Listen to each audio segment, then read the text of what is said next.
تمام کمالات، تمام صفات جو انسان کو اکمل اور کامل اور مکمل بناتے وہ آپ صلی اللہ علیہ وسلم کے اندر تھے۔ یہ میرے نبی کی شان ہے۔ اچھا، شعراء نے عجب شعر کہے، قرآن کی میں تھوڑی یہ ایک تفسیر کر رہے ہیں، مجھے ذہن سے نہ نکل جائے۔ انا ارسلناک شاہدا ومبشرا ونذیرا وداعیا الی اللہ باذنہ وسراجا منیر۔ سراج منیرا، چمکتا ہوا چراغ۔ اب یہاں علماء فرماتے ہیں کہ اللہ تعالیٰ نے سورج سے تشبیہ کیوں نہیں دی، چاند سے کیوں نہیں دی، وہ زیادہ چمکتے ہیں، چراغ سے کیوں تشبیہ دی؟ یہاں بڑی خوبصورت بات ہے۔ سورج اور چاند کے اندر جو دو صفات ہیں نا، وہ تو چراغ کے اندر بھی مشترک ہے۔ سورج خود روشن ہے، اور جس چیز پہ اس کی روشنی جاتی ہے وہاں وہ چیز بھی اس کی وجہ سے روشن ہو جاتی ہے۔ خود بھی روشن ہے، چاند بھی اور سورج بھی، اور جہاں اس کا عکس پڑتا ہے، دھوپ پڑتی ہے، شعاعیں پڑتی ہیں، وہ چیز روشن ہو جاتی ہے۔ لیکن جو ہی سورج غروب ہوگا وہ چیز بھی تاریک ہو جائے گی، اندھیری ہو جائے گی۔ اس میں تو سورج، چاند اور چراغ ایک جیسے ہیں۔ چراغ بھی ایسا ہے، خود بھی روشن ہے، آس پاس جہاں تک اس کی رینج جاتی ہے وہاں بھی روشنی پھیلتی ہے۔ لیکن چراغ کے اندر ایک چیز الگ ہے، ان سے امتیاز ہے اس میں، وہ ہے دوسروں کو روشنی دینا۔ چاند اور سورج روشن تو کر سکتے ہیں، اس کو روشنی دے نہیں سکتے کہ روشنی مل جائے وہ بھی آگے روشن کرے۔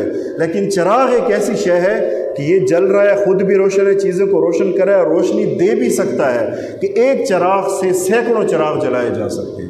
اس لیے اللہ نے تشبیہ بھی ایسی دی، وَسِرَاجًا مُنِيرًا، چمکتا ہوا، کہ نبی کا جو فیض ہے، اس کے دل میں، ان کے دل میں جو فیض ہے وہ سارا کا سارا صحابہ میں منتقل ہوا، پھر صحابہ سے تابعین میں منتقل ہوا، تابعین سے تبع تابعین میں منتقل ہوا، پھر اولیاء اور نیک اور علماء میں منتقل ہوتا آ رہا ہے، حدیث کی شکل میں، قرآن کی شکل میں، آپ صلی اللہ علیہ وسلم کی روایات کی شکل میں اور باطنی علوم کی شکل میں، آج تک وہ منتقل ہو رہا ہے اور قیامت تک ہوتا رہے گا۔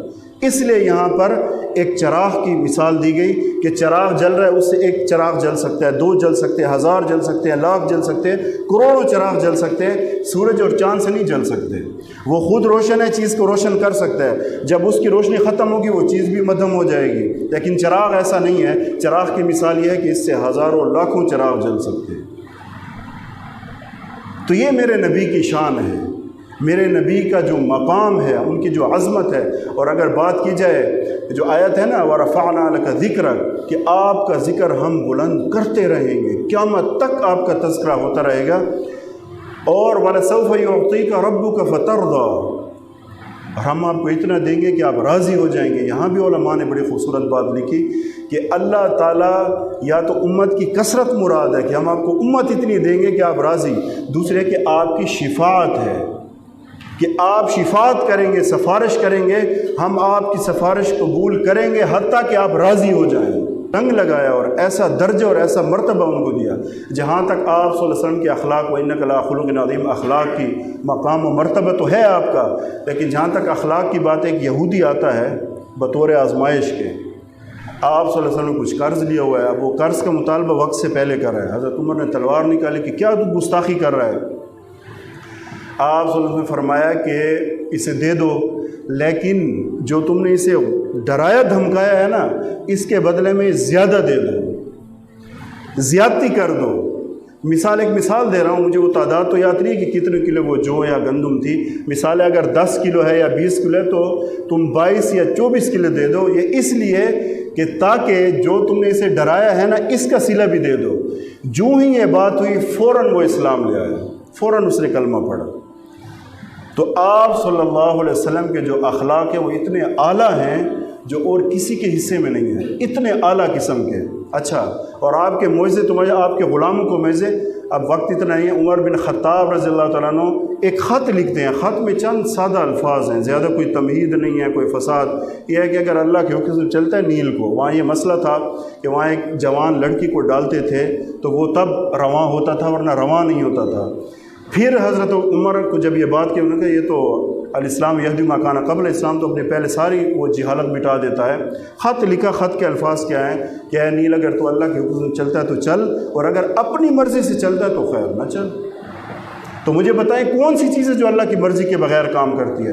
یہ رکا ڈالا تو وہ لوگ ہنس رہے تھے کافر، یہ دیکھو اس بے یہ کیا کر رہا ہے، یہ رکا دریا میں ڈال رہا ہے، اب یہ رکے کی بات یہ دریا مانے گا۔